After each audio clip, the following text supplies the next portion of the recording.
아버지 하나님, 주님의 말씀을 대하는 이 시간, 부활하신 주님께서 친히 나타나셔서 저희에게 말씀하여 주시고, 주님의 말씀을 전할 때 능력과 성령과 큰 확신으로 함께하여 주시기를 원합니다. 예수님의 이름으로 기도합니다. 아멘. 예, 하나님의 말씀입니다. 예, 다 함께 읽도록 하겠습니다. 예수와 제자들이 빌립보 가이사라 오요마을로 나가실새 길에서 제자들에게 물어 이르시되 사람들이 나를 누구라고 하느냐. 제자들이 여쭤와 이르되 세례 요한이라 하고 더러는 엘리야 더러는 선지자 중에 하나라 하나이다. 또 물으시되 너희는 나를 누구라 하느냐. 베드로가 대답하여 이르되 주는 그리스도시니이다 하매 이에 자기의 일을 아무에게도 말하지 말라 경고하시고 인자가 많은 고난을 받고 장로들과 대제사장들과 서기관들에게 버림받아 죽임을 당하고 사흘 만에 살아나야 할 것을 비로소 그들에게 가르치시되 드러내놓고 이 말씀을 하시니 베드로가 예수를 붙들고 항변하매 예수께서 돌이키사 제자들을 보시며 베드로를 꾸짖어 이르시되 사탄아 내 뒤로 물러가라. 내가 하나님의 일을 생각하지 아니하고 도리어 사람의 일을 생각하는도다 하시고. 예, 그 다음 구절이 이제 여러분이 잘 아시는 바대로 누구든지 나를 따라오려거든 자기를 부인하고 날마다 자기 십자가를 지고 나를 따르라 는 말씀이 이어집니다. 그래서 우리가 금요일 날 마가복음을 계속 공부하고 있으면서 사실 항상 그 소설의 마지막에 그 절정이기 쉬운데 마가복음의 절정은 아마도 이 본문이 아닌가. 이 본문을 통해서 예수님은 마가복음 전체 전망을 보여주십니다. 그리고 그 핵심은 예수 그리스도의 십자가와 부활입니다. 그 증거가 어디에 있습니까? 지금 예수님께서 베드로에게 막 화를 내시잖아요. 보통 화내시는 게 아니거든요. 예수님이 이렇게 화를 크게 내시는 거 여러분 보신 적 있으세요? 사랑하는 수제자 베드로에게 사탄아 내 뒤로 물러가라 하셨습니다. 물론 베드로를 사탄이랑 동일시하신 건 아니겠죠. 이렇게 말씀하시는 거죠. 네가 내 편이 아니고 사탄의 편에 서 있구나. 네가 지금 사탄의 영향력을 받고 있구나. 네가 지금 사탄에게 이용당하고 있구나. 네가 하나님의 일을 전혀 생각하지 않고 사람의 일만 생각하고 있구나. 이렇게 말씀하셨습니다. 예수님이 화내신 것은 단지 이 베드로의 반응 때문은 아니었던 것 같습니다. 이 베드로의 반응도 굉장히 특이하거든요. 예수님께서 조심스럽게 처음으로 마가복음에서 처음입니다. 주님이 제자들을 끊임없이 데리고 다니면서 가르치시고 교훈하시고 시청각 교훈도 주셨잖아요. 시청각 교재로도 이렇게 보여주시고 또 가르치시고 답답해 하시면서 붙들고 또 가르치시고 그렇게 하시다가 지금에 와서야 뭐라고 말씀하십니까? 비로소 자신의 십자가 죽음과 부활을 말씀하셨습니다. 이 베드로의 반응이 어땠습니까? 이 반응이 특이합니다. 여기 보면 우리말 성경에는 굉장히 약화돼서 번역했습니다. 왜 그랬을까요? 좀 본래 의미를 좀 더 살렸으면 좋겠는데 그냥 예수님께 그냥 항변한 것이 아닙니다. 그래서 우리가 공동번역 개정 같은 데 보면 베드로가 예수님을 붙들고 벌쩍 뛰었다 이런 식으로 좀 번역을 조금 강하게 한 것 같습니다. 이 세번역 성경에도 좀 어느 정도는 강하게 된 것 같습니다. 근데 여러분 아셔야 될 것은 지금 예수님이 베드로를 꾸짖으셨잖아요. 그 전에 베드로가 예수님에 대해서 항변하셨지 않습니까? 세번역 성경에도 참 잘 번역한 것 같아요. 거의 예수님을 붙잡고 멱살 쥐듯이 이런 식으로 번역을 했던 걸로 기억합니다. 그런데 사실은 예수님이 베드로를 심하게 꾸짖었다는 그 꾸짖음과 베드로가 예수님의 그 견해, 십자가와 부활에 대한 그 견해에 항변하셨다는 그 헬라어 단어가 똑같습니다. 베드로가 예수님을 꾸짖은 거죠. 왜 꾸짖었습니까? 이렇게 우리가 마가복음을 계속 공부하다 보면 명백하게 알게 됩니다. 예수님께서 사람들이 나를 누구라 하느냐 할 때 제자들이 대답하잖아요. 그 당시에 예수님에 대한 세평 굉장히 높이는 것입니다.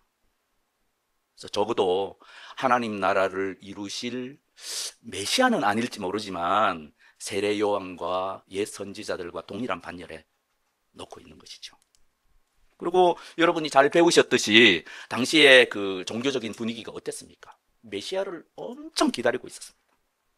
그리고 그들이 기대했던 메시아는 우리가 영화로도 봤지 않습니까? 킬링 지저스라든지 이 마가복음 성경 공부하면서 배운 바로는 힘의 메시아죠. 권력의 메시아죠. 하나님의 능력의 메시아죠. 심판의 메시아죠. 그래서 힘으로 로마의 악한 권력을 쫓아내고 다윗의 왕국을 새롭게 회복시킬 권력을 가진 메시아, 힘을 가지신 메시아, 하나님의 이적과 기적으로 모든 원수들을 굴복시킬 메시아를 기대하는 그 기대가 팽배했습니다.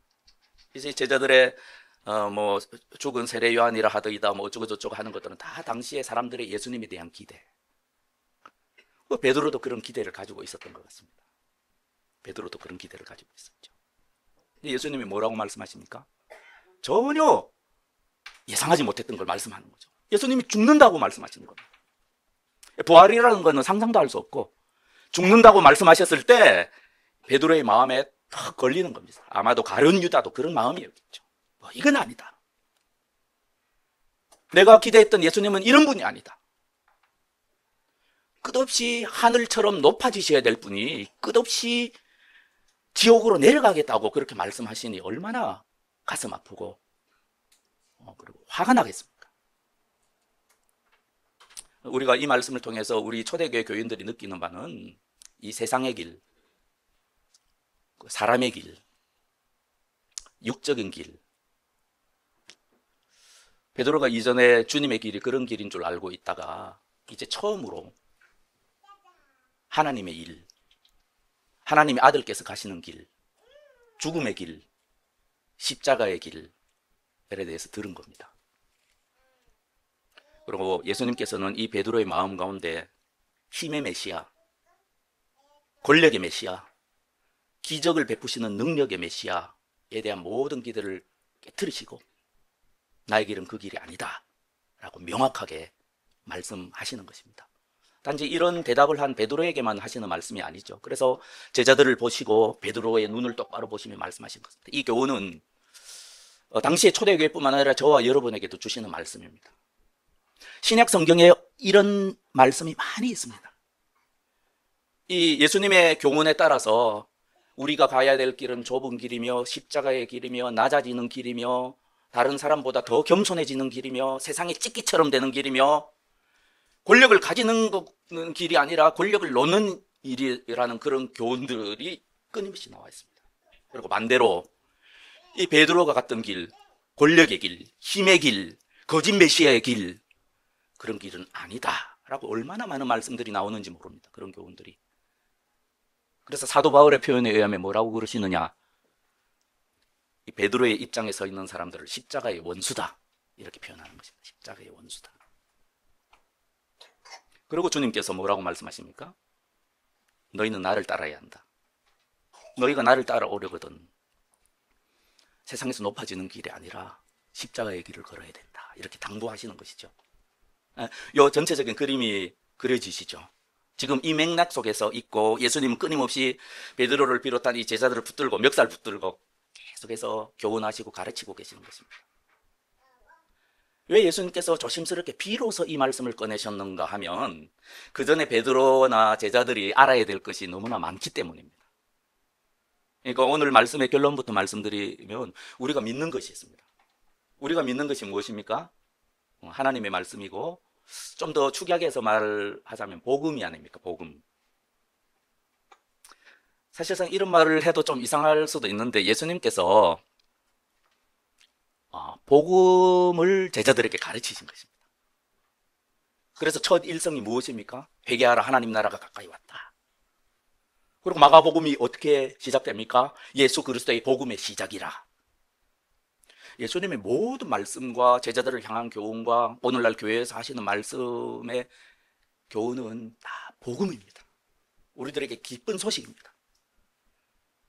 우리들을 영광스럽게 하고 우리들에게 영생을 제공하실 하나님의 말씀입니다.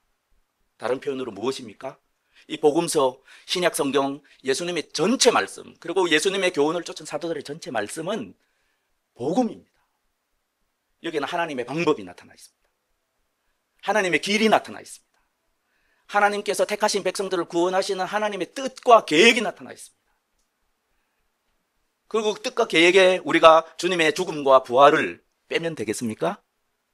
그래서 사도들은 너희가 다른 거 잘 믿어도 주님의 부활을 믿지 않으면 너희 믿는 것이 무슨 소용이 있겠느냐 그렇게 말씀하시는 것입니다.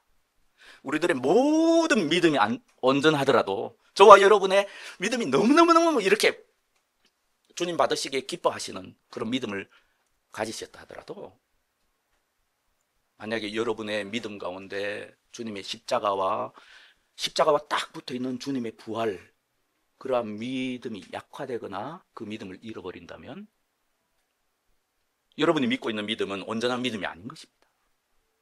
다른 사도들의 말에 의하면 구원받을 만한 믿음이 아닌 것입니다.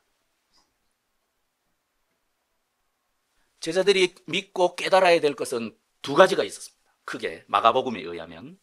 그리고 저와 여러분이 믿고 구원받기 위해서 우리가 가져야 될 그 믿음이 두 가지가 있다고 생각하시면 잘 정리가 될 것 같습니다. 오늘 말씀으로 저와 여러분의 그 지금의 신앙생활을 좀 되돌아봤으면 좋겠는데요. 왜냐하면 특별히 오늘은 부활절이기 때문입니다. 그 두 가지 중에 한 가지는 무엇입니까? 예수님이 이 제자들이 그것을 깨닫기까지 기다리신 것입니다. 그리고 제자들이 좀 깨달은 것 같아 비로소 십자가와 부활을 말씀하십니다. 그것이 무엇입니까? 주는 그리스도 신이다. 내가 믿는 예수님은 주님이십니다. 메시아이십니다. 하나님의 아들이십니다. 주님께서는 이 세상을 통치할 권한을 가지고 계십니다. 그러므로 나의 삶을 주관하실 나의 주, 나의 하나님이 내가 믿는 예수님입니다. 그래서 저는 주님께 순복하고 주님을 충성하고 주님의 말씀에 순종하고 온전히 주님만 섬기겠습니다.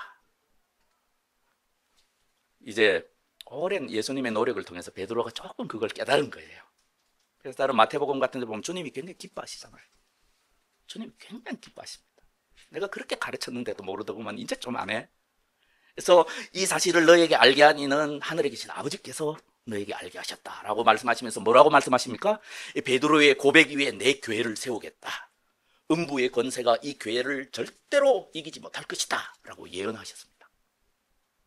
그러므로 우리를 비롯한 모든 주님의 교회는 베드로가 했던 이 고백 위에 세워져 있습니다. 이제 복음의 뿌리입니다. 복음의 기초입니다. 토대입니다. 그것이 무엇입니까? 우리가 믿는 예수님은 우리가 충성을 다하여 우리가 신뢰하고 그분을 따라야 할 그런 주님이시라는 것입니다. 메시아, 그리스도, 나의 유일한 구주, 나의 생명. 그것이 복음의 굉장히 중요한 부분입니다. 베드로가 이제 그것을 알자 이제 비로소 당신의 십자가와 부활을 가르치신 것입니다. 그럼 오늘 말씀이 얼마나 중요합니까? 그래서 사도 바울은 뭐라고 말씀하십니까? 우리가 구원받을 만한, 저와 여러분이 구원받을 만한 믿음에 대해서 무엇이라고 말씀하십니까? 사실은 여기 굉장히 복잡한 논증이 있습니다. 사도 바울의 그 로마서의 10장 9절 10절의 이 사도 바울의 말씀에는 굉장히 복잡한 논증이 있습니다. 여기 보면 입과 마음이 나오는데 이것은 구약 성경을 주님께서 친히 해석해 준 입가요. 무엇이라고 말씀하십니까? 너희가 만일이라고 했습니다. 입으로 예수 그리스도를 주님이라고 시인하고 또 뭐라고 말씀하십니까? 예수 그리스도 부활하신 한번 찾아보겠습니다. 네, 로마서 10장 9절 10절입니다. 앞으로 설교 할 때는 성경책을 좀 준비해 주시면 좋을 것 같습니다. 내가 만일 내 입으로 예수를 주로 시인하며 또 뭐라고 말씀하십니까? 하나님께서 그를 죽은 자 가운데서 살리신 것을 내 마음에 믿으면 구원을 받으리라. 이 신명기 30장에 있는 말씀을 지금 사도 바울이 해석해서 로마 교회 성도들을 지금 설득하고 있습니다.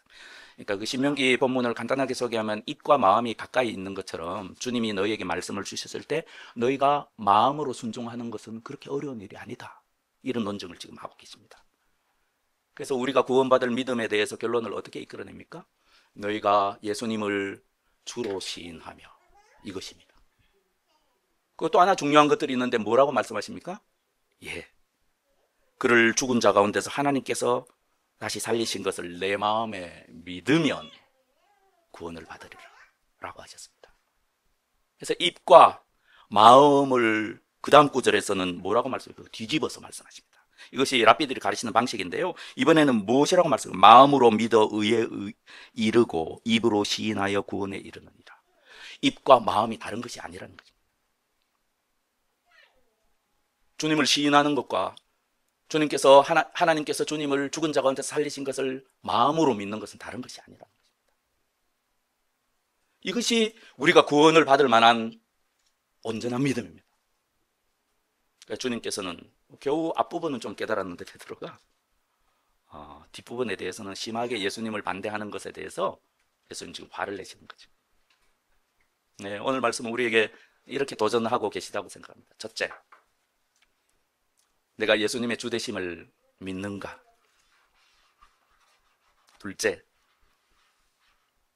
내가 하나님께서 예수님을 죽은 자 가운데서 다시 살아나게 하신 것을 믿는가? 진실로 믿는가? 우리가 계속해서 배운 바와 같이 지금 마음으로 믿는 것을 말씀하시잖아요. 마음은 유대인들에게 영혼의 핵심 아닙니까? 인간 존재의 전부입니다. 마음, 영혼, 이런 것은 영육을 포괄하는 그 인간 자체를 말하는 것입니다. 우리가 생각으로만 믿는 것도 아니고, 우리의 감정으로만 믿는 것도 아니고, 우리의 의지까지 포함한 우리의 존재가 주님을 믿는 것, 그것이 믿음이다. 우리 주님께 잘 배워왔습니다.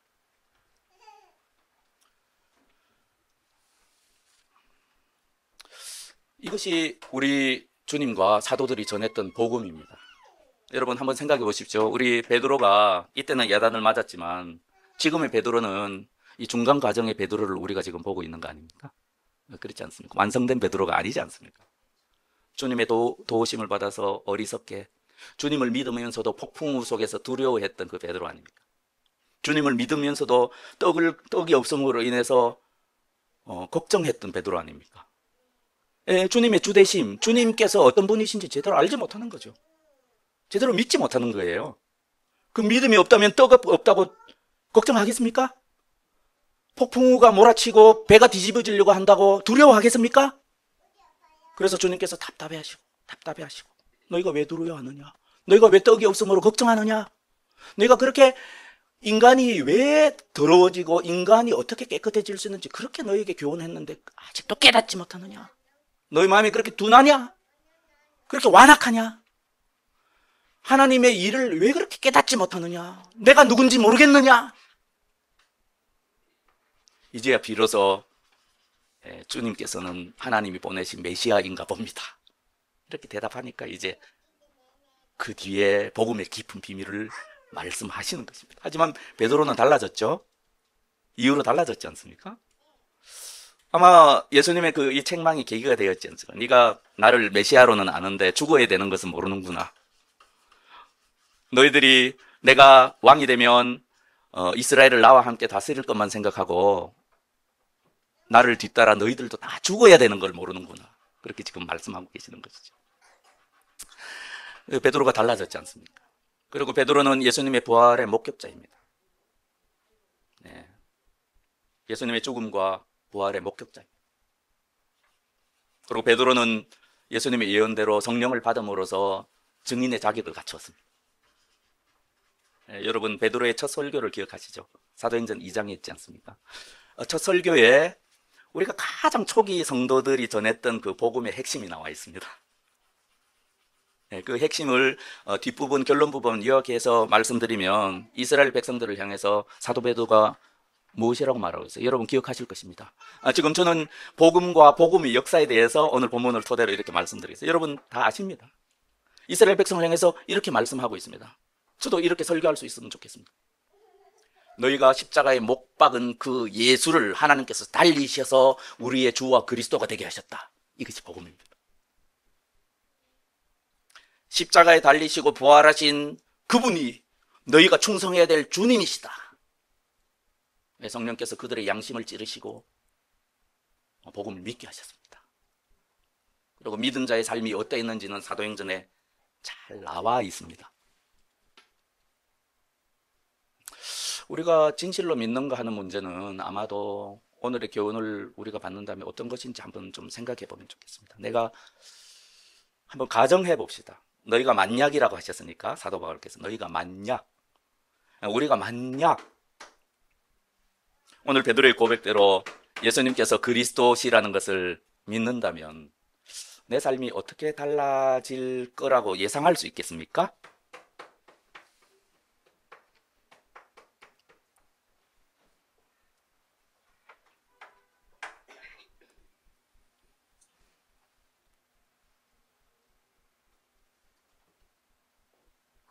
우리 채윤아 착하지? 나 잘 보고 있어. 채윤이 보고 내가 설교할 테니까 나 잘 보고 있어.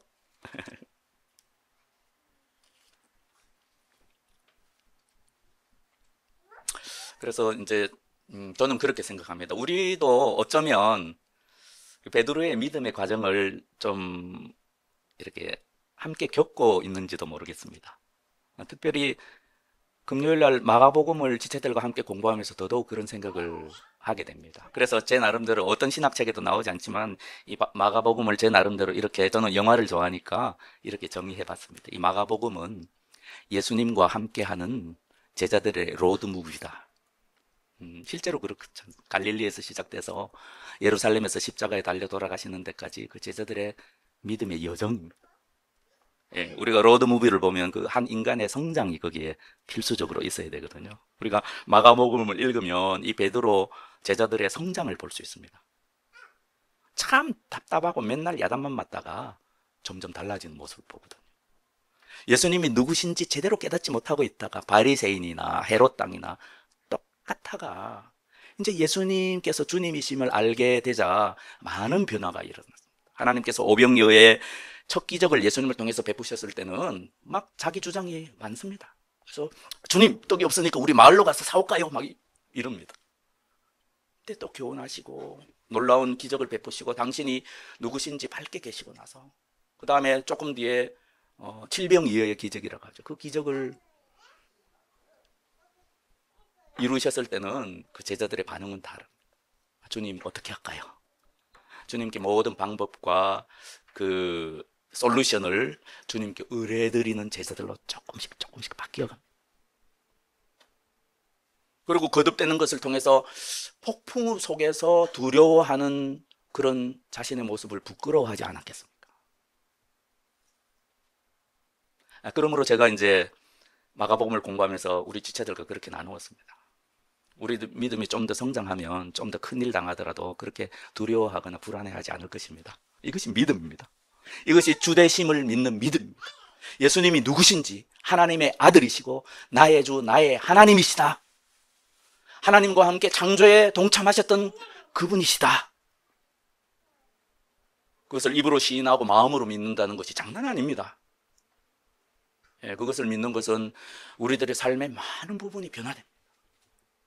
저 같은 경우는 걱정, 근심, 미래에 대한 불안, 그것을 내가 주님의 주님 되심을 조금씩 알아감에 따라서 그 이상으로 주님께서는 내 마음속에서 가져가 주셨습니다. 이런 것입니다. 어떤 사람은 이 복음을 인간의 공로로 만들었습니다. 인간의 공로로 만들어요.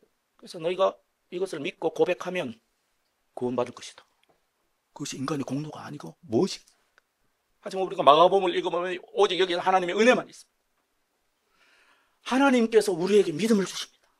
우리의 믿음조차도 하나님께서 붙드시고 역사하시고 또 말씀해 주시고 못 알아들으면 또 말씀해 주시고 오늘처럼 뒤통수를 쳐서라도 주님께서 깨닫고자 하시는 바는 첫째, 내가 누구냐라는 것입니다. 내가 누구냐?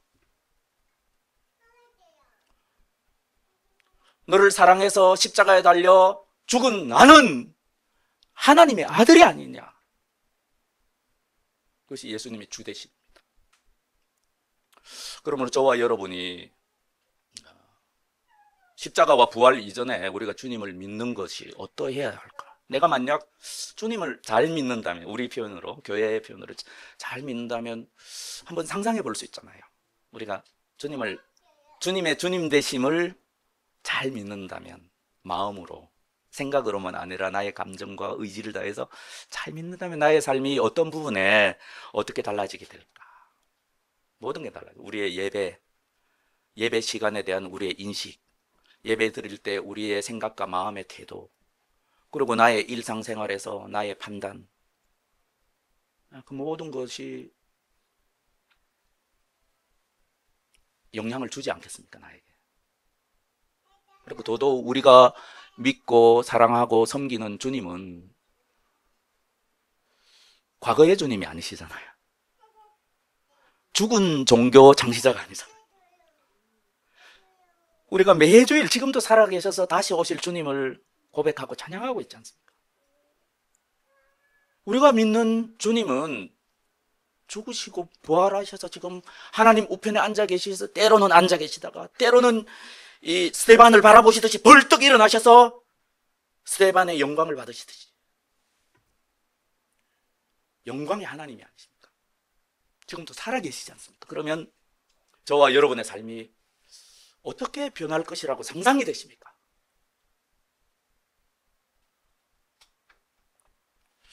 그래서 제가 존경하는 저랑 나이가 똑같은 세계적인 설교자께서는 복음을 믿는 것은 트럭에 부딪히는 것이다 라고 말씀드렸지 않습니까? 복음에 믿는 거는 여러분이 나가다가 우리 뭐 나쁜 예니까 우리 아내를 들겠습니다. 왜 나쁜 예니까? 우리 아내가 나가다가 이렇게 음주운전한 차에 부딪혀서 오늘 1시간 뒤에 하늘나라로 갔다고 한번 상상해 봅시다. 복음을 믿는다는 것은 이런 것입니다. 우리가 사도들과 우리 믿음의 삶의 선배들의 삶에서 잘 보지 않습니까? 우리는 압니다. 복음을 믿은 자의 삶이 어떠하다는 것을. 근데 폴 요셉 목사님은 뭐라고 그러십니까? 근데 현대 그리스도인들은 트럭에 부딪혔다고 주장하면서도 아무 일 없다는 듯이 잘도 걸어 다니더라. 네, 오늘 말씀이 그것을 우리에게 말해주고 있습니다. 베드로는 변화되었고 문자 그대로 자기 십자가를 졌죠. 그래서 전설에 의하면 로마에서 거꾸로 매달려서 내가 주님과 함께 죽을 수 없다 해서 부탁해서 거꾸로 매달려서 십자가에서 죽었다고 알려져 있습니다. 물론 우리가 문자 그대로 주님을 따르는 것이 더 축복이다 이렇게 말할 수는 없습니다. 그건 아니거든요.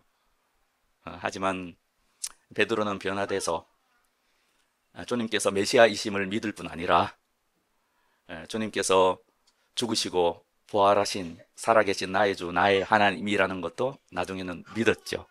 그래서 주님의 뒤를 따를 수 있었던 것입니다. 이것이 오늘 우리에게 주시는 주님의 교훈이라고 생각합니다. 제가 이 말씀을 읽으면서 특별히 좀 저에게 은혜가 됐던 그런 부분이 있습니다. 그것은 우리가 가는 길은 낮아지는 길이잖아요. 그것이 뭐 모든 재산을 팔아서 가난한 사람 뭐 그런 걸 말씀드리는 것이 아닙니다. 낮아지는 것입니다. 아주 우리들의 구체적인 삶의 작은 부분입니다. 그걸 통해서 오늘 말씀을 통해서 제가 깨달은 바를 말씀드리겠습니다. 그것은 나의 부끄럼도 하나님께 영광이 될 수 있다는 것입니다.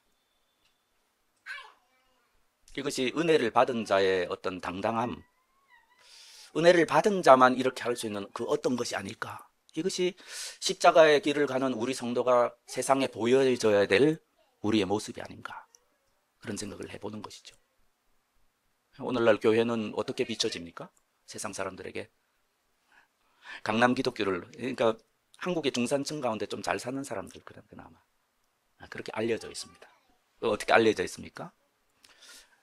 저기 제가 이야기하겠습니다. 사랑의 교회 법조팀은 굉장히 유명합니다. 수없이 많은 판검사가 그리고 변호사들이 그 큰 교회 다니고 있습니다. 힘을 가진 사람들이 모인 곳, 그것이 교회로 적어도 세상 사람들은 통계를 내보면 그렇게 인식하고 있습니다. 이것은 십자가의 길은 아닌 것입니다. 우리 교회가 어떤 교회가 되어야 되겠습니까? 하나님의 일을 해야 하고 하나님의 길을 걸어야 한다고 생각합니다. 참 베드로가 대단하신 것 같아요. 이 마가복음 전체가 어떻게 쓰여졌는지 여러분 배우셨잖아요, 그죠? 마가복음의 저자 마가는 베드로의 제자입니다. 그래서 아마 마가복음의 군데군데는 이 베드로의 기억과 증언 그리고 팩트 체크를 아마 선생님 베드로를 통해서 마가는 하면서 이것을 서술했을 것입니다. 베드로가 참 읽을 때마다 이것을 있는 그대로 이 마태복음이나 누가복음에 보다 훨씬 더 리얼하게 기록되어 있거든요. 이것을 허락하고 실어라. 우리들의 부끄러움은 십자가의 영광입니다. 그것이 꼭 어떤 문제가 해결되고 승리되고 뭐 예수 믿어서 잘 됐다고 해서 그런 것이 아닙니다. 우리가 계속해서 배워야 되듯이 여기에 믿음의 비밀, 복음의 비밀, 삶의 비밀이 있습니다. 십자가 안에 공존하는 슬픔과 기쁨입니다. 십자가를 통과해야만 거기에 영생이 있고, 십자가를 통과해야만 기쁨이 있고, 십자가를 통과해야만 고난 속에서 노래할 수 있고, 십자가를 통과해야만 죽음 후에 부활과 영생을 우리가 누릴 수가 있습니다. 그래서 우리 믿음의 비밀이요 복음의 모든 것입니다. 그러면 우리는 이제 왜 베드로가 이토록 주님의 큰 꾸지람을 받았는지 조금이나마 알게 됩니다. 다시 한번 저와 여러분이 오늘 부활절을 맞아서 우리 주님의 십자가와 부활을 생각하며 그 의미, 내가 주님의 주되심을 믿는다면 내가 어떻게 달라질 것인가?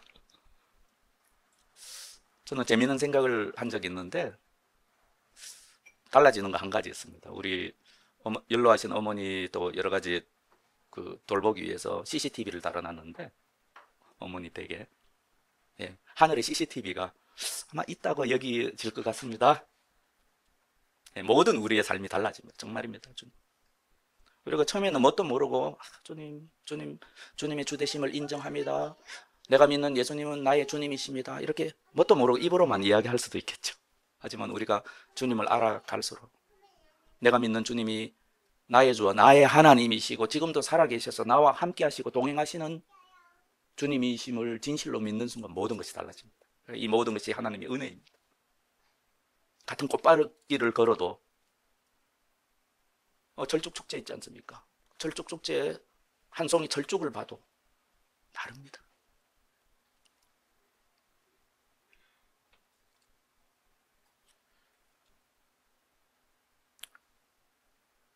이것이 우리들이 가져야 될, 저와 여러분이 가져야 될 온전한 믿음입니다. 이것을 마음에 새기시기를 바랍니다. 우리들의 겸손입니다. 교회 안에서 다른 지체를 나보다 낮게 여기는 것은 십자가의 길을 걷는 그리스도에만 할 수 있는 이상한 행태입니다. 우리가 겸손해지려고 노력하면 죽어도 안 되지만 죽으시고 부활하신 우리 주님을 믿으면 우리는 자연히 겸손해집니다. 십자가에 가까이 다가갈수록 내 죄가 더욱 밝히 보이기 때문에 아무리 내 주변의 지체가 개차반 짓을 해도 저 사람이 나보다 더 낫게 보입니다. 정말입니다. 사도 바울의 내가 죄인 중에 계시라는 고백은 과장이뇨, 인사치레 그런 것들이 아닙니다. 이것이 주님의 십자가를 알고 체험하고 믿는 성도의 모습이다. 우리는 좀 더 겸손해지자, 좀 더 낮아지자. 이 지역사회에서 내 가족과 내 이웃에게